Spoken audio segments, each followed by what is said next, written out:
I got the discs, man.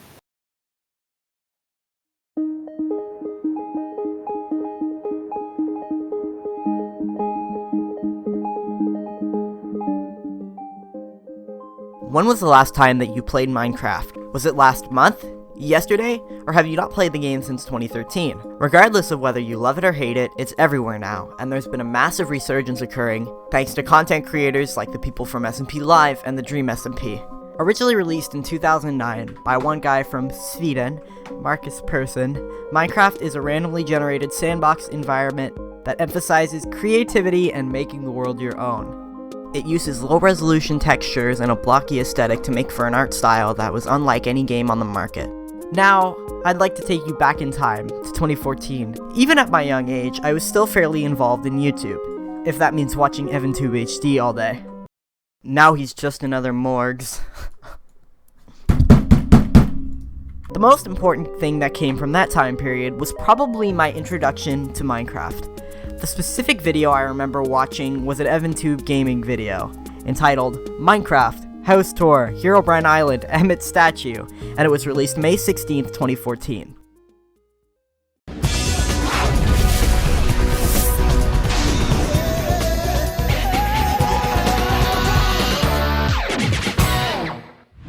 Hi, this is Evan from EvanTube Gaming, and we are going to be playing a game of Minecraft. This is our second time. Take a look at my skin. Alright, so what are we looking at here? We're looking at me, mostly. I'll give you a tour of my house. After watching this video, I immediately wanted to know more. However, being a dumb child, I really only had one thing to turn to, and it was my mom's old iPad mini. So after weeks of doing chores and begging my parents for the game, I ended up getting Minecraft Pocket Edition. After first playing it, I noticed it was different from the PC version that I saw on the video. But I already loved it, and I knew that I was going to enjoy it regardless of what platform I played it on. And this was the start of everything. How did this ultra-simplistic sandbox block game change everything, and how did such community form around it? Why are people still talking about it upwards of 7 years later? Let's try to find out.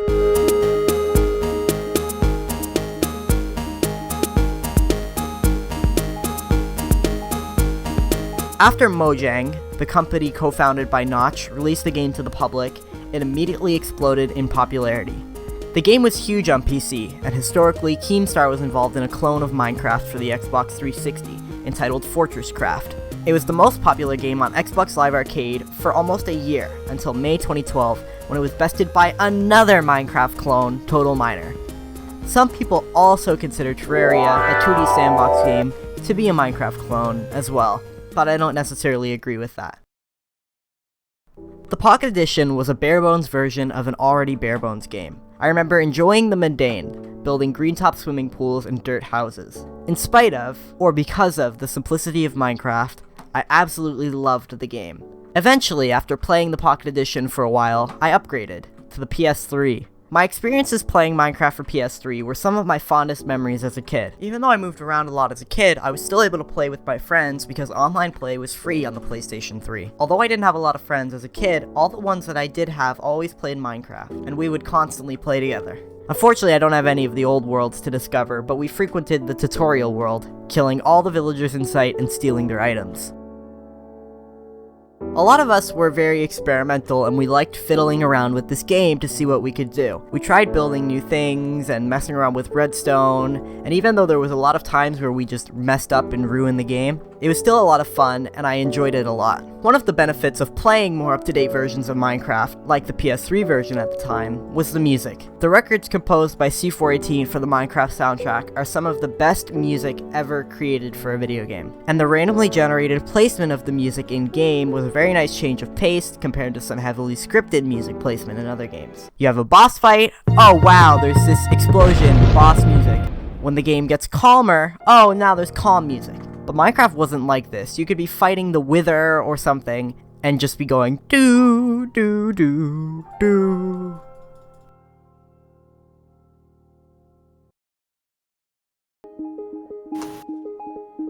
You like the discs?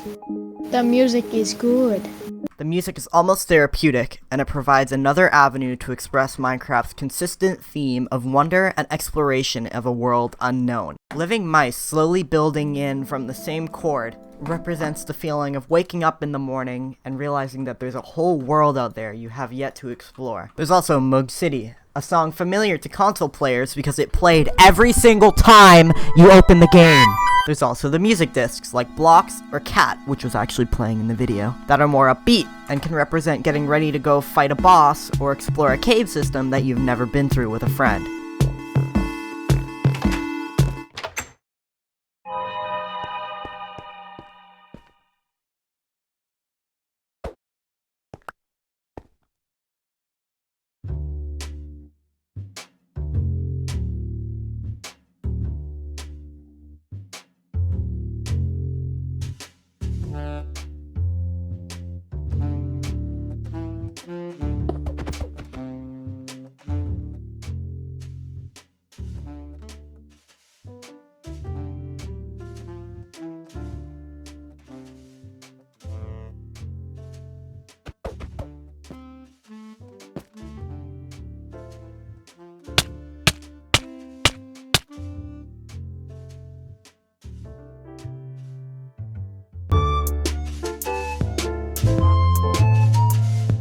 Yep, you knew this one was coming.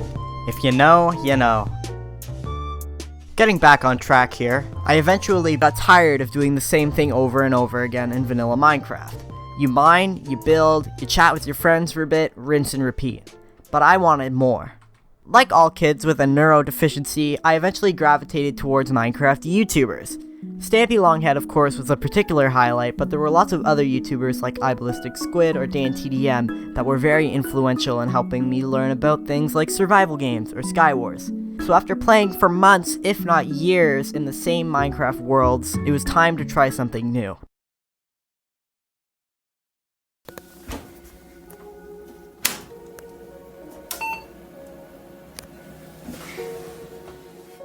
Minecraft for PC, now known as the Java Edition, has near infinite expandability, most notably through the mod support and Minecraft servers. Mojang wanted a moddable base from the very beginning to allow expansion, and in 2012 they hired the Bookit team to work on Minecraft support for modifications. There's an abundance of community-made mods, plugins, and texture packs allowing for customization, with players making the game more realistic, more cartoony, or just adding new features that they wished they had. The community around these mods and alterations of the game harken back to games like Doom, Quake, and The Elder Scrolls Oh no! before.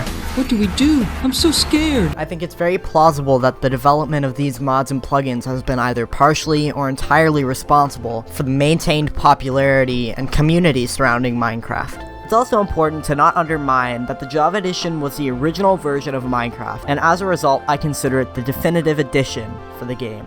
You really just can't beat it. Coincidentally, the year I got into Minecraft was also the year that Microsoft got involved. Nobody could ignore the explosive growth that Minecraft was experiencing, and Mojang had a history with Microsoft because of the significant sales numbers that Minecraft was pushing on the Xbox consoles. On September 15, 2014, Microsoft announced that they were going to acquire Mojang for $2.5 billion. This was originally spearheaded by Notch, surprisingly, as he wanted someone to buy his share of Mojang after he was upset with changes made to Minecraft's EULA. Microsoft was also actively involved in the development of the Bedrock edition of Minecraft, which originally released on the Xbox One as a new version of the game, however has recently been ported to Switch and PS4 and has replaced the Windows 10 edition and the Pocket edition of Minecraft. Everything's come full circle.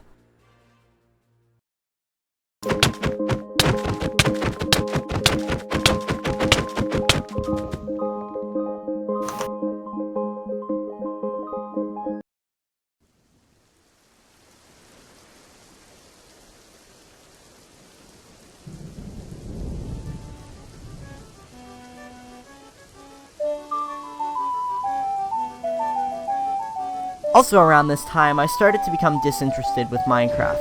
While burnout from the game and having played it for such a long time was a primary cause, I also felt like Minecraft was getting boring. There wasn't enough features really being added to the game, and I ended up just moving on to other things.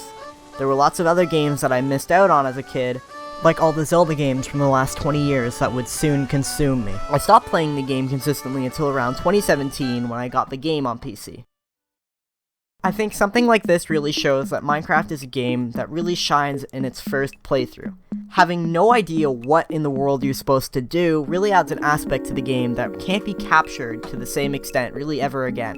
And I think as the first generation of Minecraft players got burnt out and stopped playing, more people started to become interested in the game, and I think that's been evident over the last year or so. The game has seen a huge resurgence over the last little while, and it's becoming popular again. While I was editing this video and writing the script for this video, I've been listening to the Minecraft soundtrack, and it brought back a lot of memories, hunting for the music disc for hours and hours and bonding with friends that I have no communication with whatsoever, is somehow embodied inside these discs in this random block game.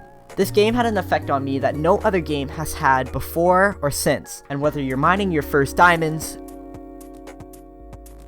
exploring a ravine with an abandoned mine shaft, or even just exiting a cave during the nighttime and watching those monsters walk towards you, there's really nothing quite like it. But there's also a lesson to be learned. In reality, Minecraft wasn't the thing that changed. We didn't stop playing it because there was something wrong with it. I guess it was just that we all just grew up and moved on to bigger things. Because eventually, we all returned. As the game evolves and it becomes more and more complicated, as long as you place that one furnace next to the workbench, you'll always be a Minecrafter.